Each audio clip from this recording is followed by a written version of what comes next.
within me aya na eya me ya part to the sense say eba se yen ka nokra wo man mu a aya na mpanyimfo binu ma ye wo mo ho hypocrites na wo mo abu wo mo ani aguso aya se ne ekoso wo man mu no eye wo mo de ana se eye wo mo se wo mo anya cheap political point bi a we are in election year ntino wo bi agina ba bi na wodi ni nsamfo a na ewo se wo mo soso na eye wo mo de an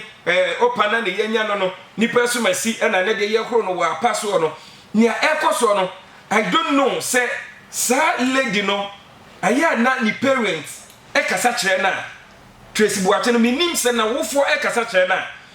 because say me Tracy aye me busuani a in fact in Kamafari papa by then o hwempanyimfo wo mo oman mu na se ye ka se amanfo sile queens ne hwannom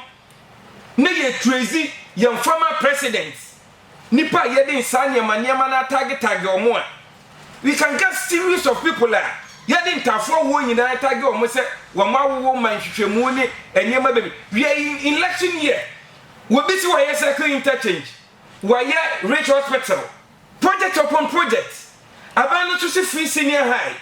one also see why pokuase interchange tama dia ben any series of projects mama ye adwen enkoso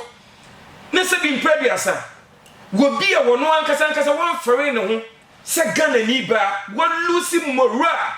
the way yesi raise Ghana ma then ka celebrate in those days o kwa fere kwase ye this asem we beto so